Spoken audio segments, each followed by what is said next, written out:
Your stair lift will be delivered in 3 boxes. The large rectangular box contains the motor housing, the seat post cover, and the call-send controls.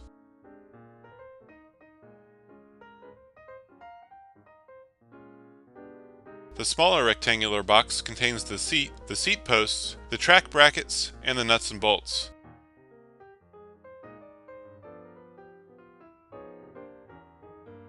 The long box contains the track sections and the bus lines. It's important to determine if you are installing a left-handed or a right-handed unit. Confirm that this matches what you ordered. Standing at the bottom of the stairs and looking up to the top landing, a left-handed unit will be installed on the left side and a right-handed unit will be installed on the right side. This video shows a left-handed Vesta stair lift installation. Begin by bringing in the track sections. The bottom track will be placed with the 1-inch rack piece facing towards the top landing. Next, lay the top track section at the top landing while you prepare them to be connected. Before you connect the tracks, you must loosen the splice bars located in the top track section. Loosen the set screws in the splice bars and pull them out halfway. Tighten the set screws that remain inside the top track section. On the bottom section, locate and remove the screw from the 1-inch piece of rack on the bottom track. Flip the bottom track section over. Carefully line up the track sections and insert the splice bars into the bottom track section and tighten the set screws. Make sure the set screws on the splice bars are loose or else the tracks will not connect.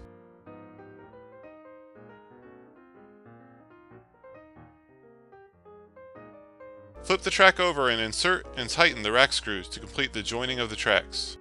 Since you are installing the bottom bracket first, you'll need to slide 6 bolts up the track so the other brackets can be installed later. We recommend using masking tape to secure 4 of the 6 bolts so they won't slide down the track while you install the bottom bracket with the remaining 2 bolts.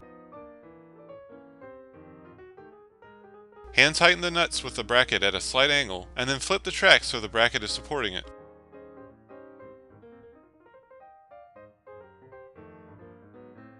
You must leave a 1/2-inch gap between the bottom of the track and the floor, so we recommend using the thick piece of foam from the motor housing box to rest the bottom of the track on. This will give you the 1/2-inch gap you need and will also help stop the track from sliding around during installation.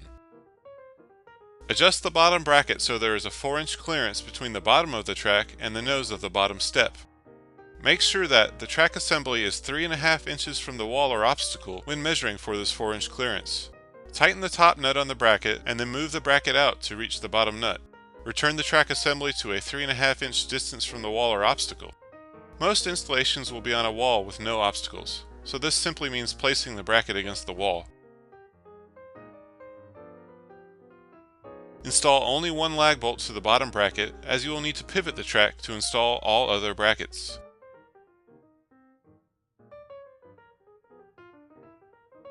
Before moving to the top bracket, slightly loosen the top nut on the bottom bracket. It will need to be loose in order for you to be able to adjust the track vertically as needed at the top of the stairs. At the top landing, pivot the track away from the wall using the bottom lag bolt as the pivot point. Before attaching the top bracket, you first need to insert 4 of the 6 bolts for the other brackets in the top section. Next, use the remaining 2 bolts to attach the top bracket. Measure from each step's nose to the track and make sure there is at least 4 inches of room. Tighten the bottom nut on the top bracket and then go downstairs and retighten the top nut on the bottom bracket. Do not be surprised to find that your steps are uneven.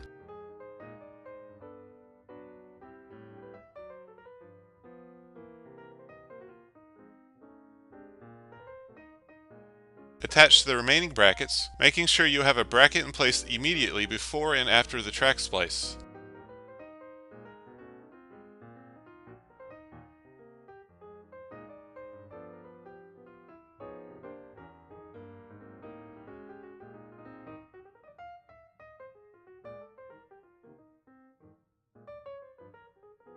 Pivot the track back so that it's 3.5 inches from the wall or obstacle. At this point, you must position the brackets so they lie flat on each step.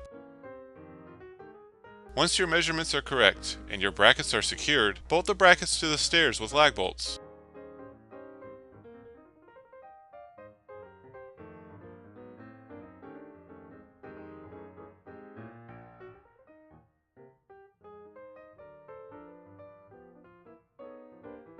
Next, install the bus lines.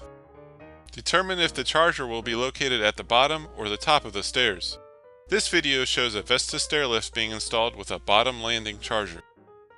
Regardless of where the charger is, the bus line must be installed from the top landing.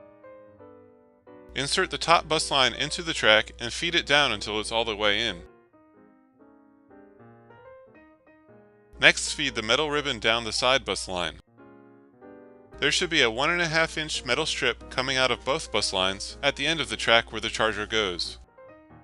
Now it's time to prepare the motor housing. Remove the cover of the motor housing using a Phillips head screwdriver.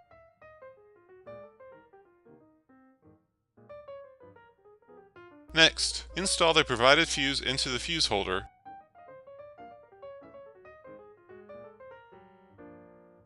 And then connect the negative battery wire to the negative terminal of the battery. Put the cover back on the motor housing and use the temporary rope handle to assist you in lifting and placing the motor housing onto the tracks.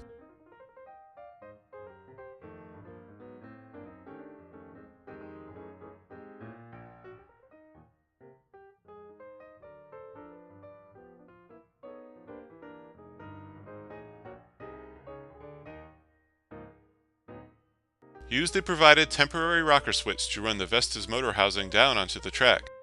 There is a 3 to 5 second delay on the switch, so be sure to hold the switch for at least 5 seconds before considering there may be a problem. Move the motor housing down the track so there is a 12-inch gap from the end of the top of the track.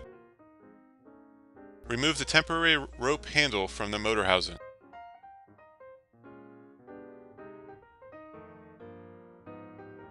Using a level, make sure the footrest is level and then firmly tighten the 3 nuts.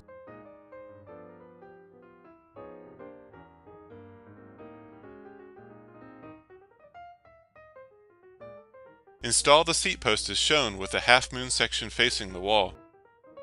Adjust the seat height and then secure the seat post with the provided nuts. Next, attach the front cover, plug the cover diagnostic LED cable into the front cover, and then screw the cover onto the motor housing.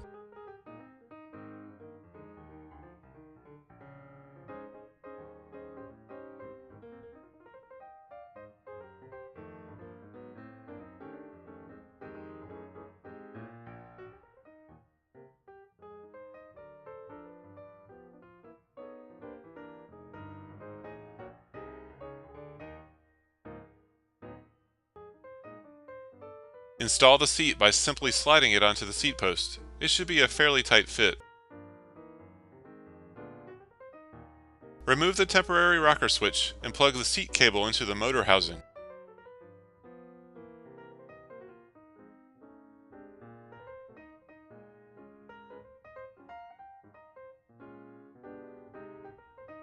This is a good time to test the hand controls on the seat and make sure they are working properly.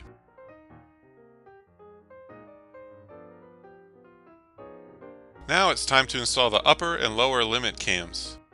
The cams activate the limit switches and stop the stair lift at its appropriate place at the end of the track.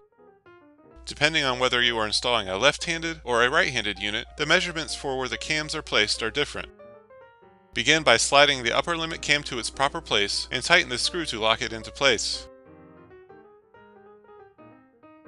Next, you want to install the upper mechanical stop. During operation, the lift should never touch either mechanical stop. The limit switch cams stop the lift during normal operation. Now it's time to install the lower limit cam. We recommend using measuring tape and marking the precise location the limit cam needs to go. Again, using a Phillips head screwdriver, tighten the cam into the proper position. Charger installation is next. Do not plug the charger into the wall until the charger is connected to the bus lines. Connect the black ground wire to the side bus line. The female terminal will slide onto the metal strip. Then connect the white positive wire to the metal strip on the top bus line. And then place the lower track end cap on. Plug the charger into the wall and make sure the green charger light comes on. Screw in the lower track end cap and then place and screw in the upper track end cap. The last step is to put the provided batteries into the call send remotes and mount the remote holders to the wall. The remote's LED will light up if the battery is installed properly. Before you try to ride the Vesta stairlift, it's important to test it. First, check the up and down rocker switch on the seat's arm and make sure it functions properly.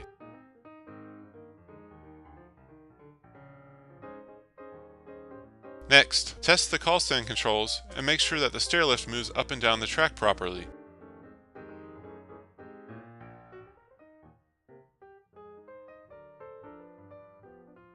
Next, make sure the seat armrests and footrests fold up and down properly. Check and make sure the swivel seat rotates to the 0° position, the 45° position, and the 90° position. Make sure the seatbelt buckles and unbuckles easily. Check and make sure the footrest sensors work properly.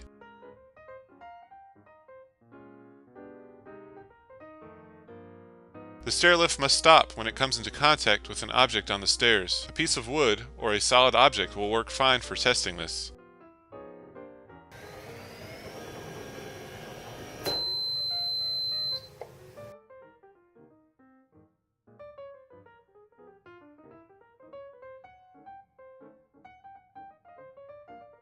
Most customers don't need to adjust the width of the seating area, so if you're happy with the width of your seat, please skip this section. To adjust the seat's width, begin by removing the cover on the back of the backrest. With the cover off, locate the 2 hex bolt nuts, remove them, and set them aside. Next, flip the seat base up, locate the 2 hex bolt nuts, remove them, and set them aside. The tubes holding the arms may be a bit snug, so please be patient. When you have adjusted them to your liking, reinstall the upper and lower hex bolt nuts, and then reinstall the plastic cover on the seat backrest.